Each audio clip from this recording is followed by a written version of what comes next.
Hey guys, this is NDM here, welcoming you back to another episode of Let's Play Banjo Kazooie. Right, so in the last episode we had that little screw up with the recording software, but I've actually done a test and it's working, so it shouldn't like cut halfway through the video or something, you know, like it did last time or whatever happened last time. Well, yeah, I remember what happened last time.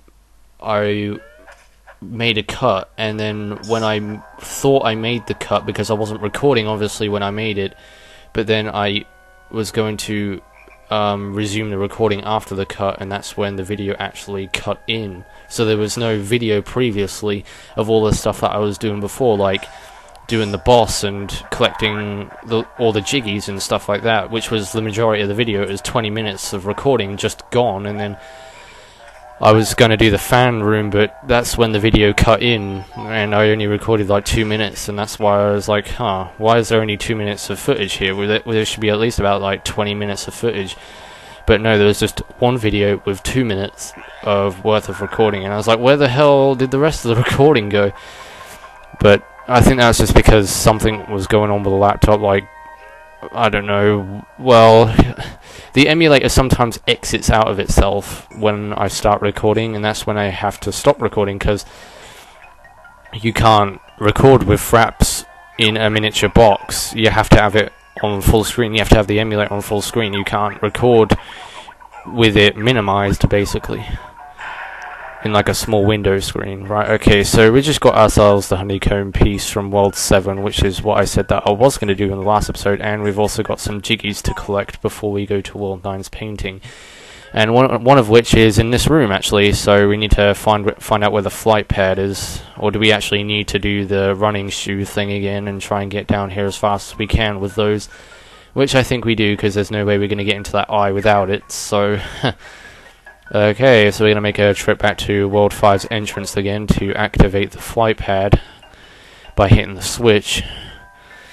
And there's also the jiggy from Rusty Bucket Bay's Grunty switch. We also need to go get that one, but that's on the way to World 9 anyway. But World 9's painting is well out of the way. It's actually near where World 2 is, believe it or not. Yeah, we got to go all the way back down there again to activate it. And then on our way to World 9, we shall collect that jiggy we got from Rusty Bucket Bay's Grunty switch, and then we'll make way for World 9, I guess, and that'll be it for this episode. That's all I got planned today. I'm not going to start World 9 right now, because there's a whole heck of a lot to do, and I don't know where to start in that world. I have no idea, so it's kind of just best if I leave it until tomorrow when I start recording the next episode. Or I don't know, I might even record it today, I'm not sure. Oh, what? Do I have to break it open? Oh, yeah, okay, yeah, just break it open. Alright, that's easy enough. It all depends how I'm feeling. I might not do it, I might do it, it all depends. Right, okay, so we're going to head down to the basement now. Can we just use Dingpot, because that'd be the quickest way of getting down there. I don't fancy walking all the way down there, because that's a long way to go just to get down to where World 2 was. Right.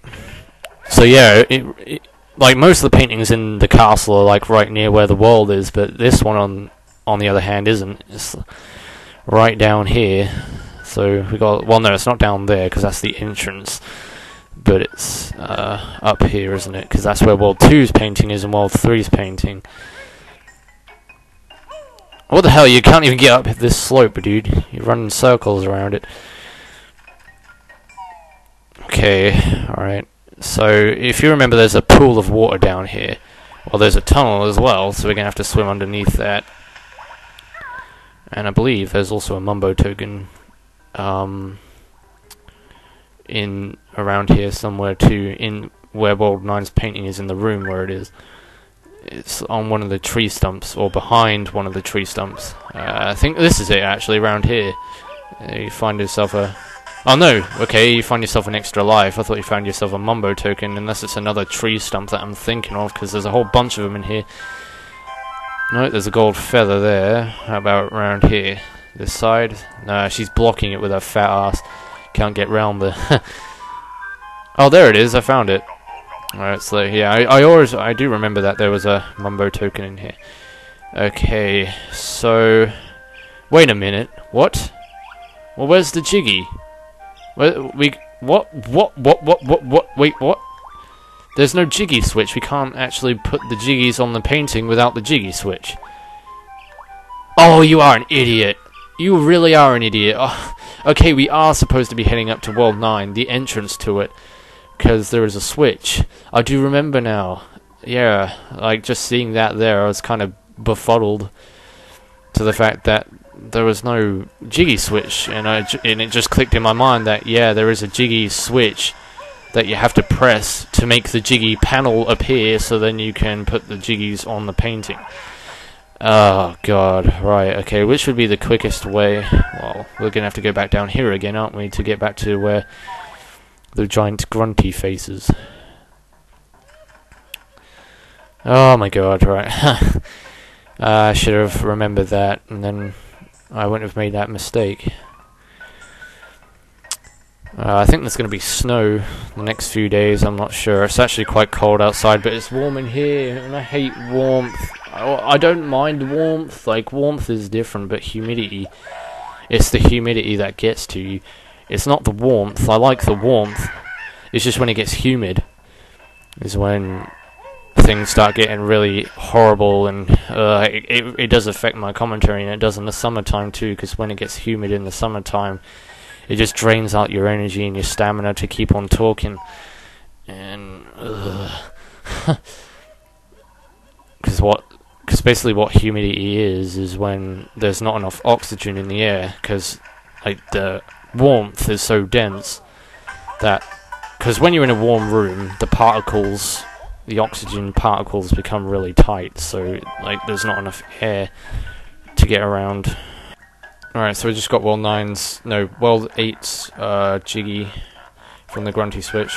Alright, so we have to break open this crate.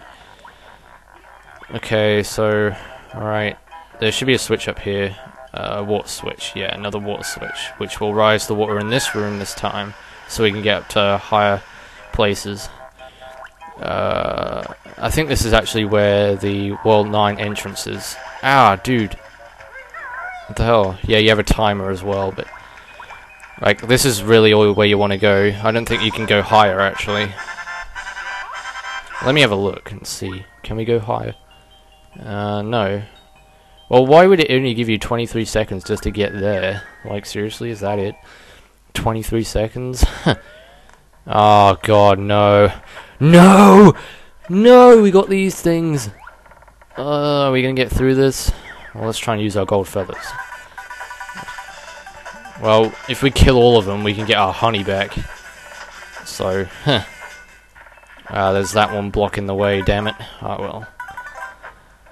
Yeah, you can never have enough of those gold feathers. You need as much of those as you can get, because I'm telling you, those things are rare as hell to find. Even in worlds, you know, like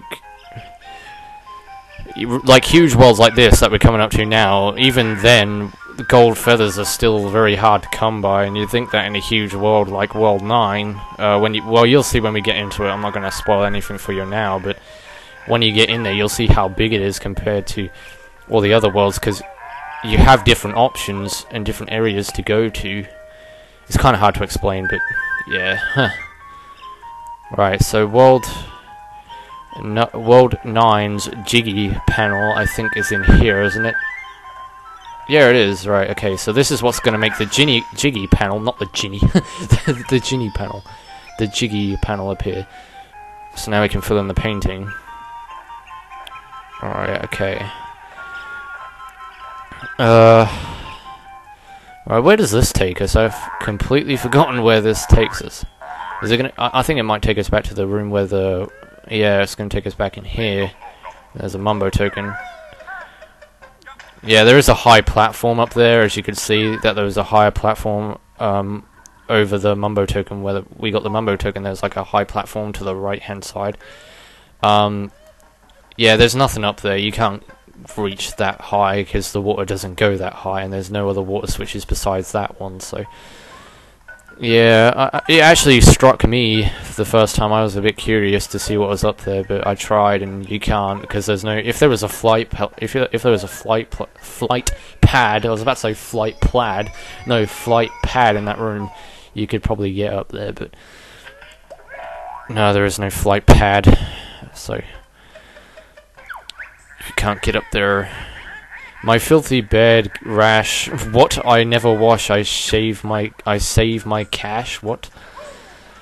Grunty, you come up with some really strange rhymes sometimes. Well, no, not sometimes. All the time. All of your rhymes are strange. And they describe your personality very well, because your personality is very strange. You're green, and green is the symbol of ogres, and ogres are the symbol of green. And green is the symbol of swamps as well, because ogres lives in swamps. And, yeah, I'm just going in way into too much detail. Right, okay, so let's just fill in this painting, and look at this! It's a giant red oak tree! Not quite, because it's not red, but still. It's a giant tree anyway. It could be the Deku tree. But where's his mustache? The Deku tree doesn't have a mustache, everybody! The Deku tree just has, platforms and an egg, by the looks of things on it.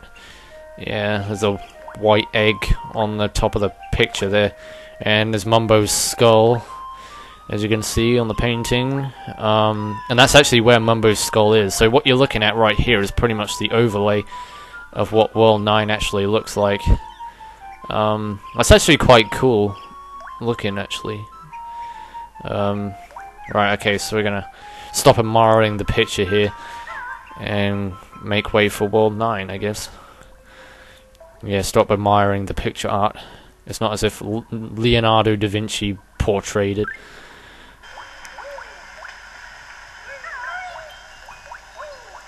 Okay, so, right, yeah, we're gonna, yeah, alright, okay, I'm just like, going, alright, okay, now shut up. Right, so we're going to go to World 9. There's also one last ding pot outside of World 9's entrance, which is probably the most handiest ding pot you can find. And what I mean by ding pot is these teleportation things that take you around the castle. While the one outside World 9's entrance is probably the most useful one, because it takes you straight up to the final floor of the castle, basically. So we're going to go ahead and activate that now. We also have to hit the water switch again, but that's no biggie. And I think we also have to go through the entrance of those vines that attack you. So, or the weeds, whatever they're called. Whatever they are called. Right, so I've actually been kind of thinking a bit ahead of myself recently, these past few days, about, you know, what LP to do next after Banjo Kazooie. I know it's not like, well, it is kind of the thing that I should be thinking about at this stage, because we're at World 9, and then after World 9 it's basically the final boss. So technically, yeah, it is a good time to start thinking about a new LP to do. Now, I've been thinking about doing Mega Man 5 after Mega Man 4, because Mega Man 4 is also coming to a conclusion. So I don't know what to do after Mega Man 4 either, whether to continue on with Mega Man 5 or whether to branch off and do something else. I was thinking of doing the original Zelda game, but I'm not too sure about that. Okay, we don't have to kill all the weeds again. That's cool. Alright, so yeah, I've been thinking about doing RPGs, some racing games, some platform games, you know, just different varieties, even first-person shooters like GoldenEye. Do some GoldenEye, some Perfect Dark. I don't know. It just all depends what I decide to do. I've been thinking about, well, the one that I've been thinking about doing the most is Conker's Pocket Tales for Game Boy Color, because I know that'll be a short game to do. It's not really a big game, even if you're trying to 100% it, and I haven't never 100%ed it, so like I never got all the presents or anything like that. I think I've already mentioned that before, but I'll go ahead and mention it again. But yeah, I've never got all the presents in that game, not even the red ones, but the red ones are the rarest ones to get, and the blue ones are the most common ones. Right, so yeah, this is basically the lobby of World 9. We've got well, that's spring, and that's autumn. No, wait, is that autumn? Or no, that's summer. That's autumn, and that's winter. So yeah, you have different seasons in this world, and each season manipulates the world in different ways. So yeah, as you can probably tell, that this world is going to take us quite a few episodes to do, but I'm going to make a start on it in the next episode. I'm not going to start it now, so instead of making this outro really long, I'm just going to say, Well, see you on my next video, I guess. This is NDM saying thanks for watching. Take care, everybody. See you on my next video, and goodbye.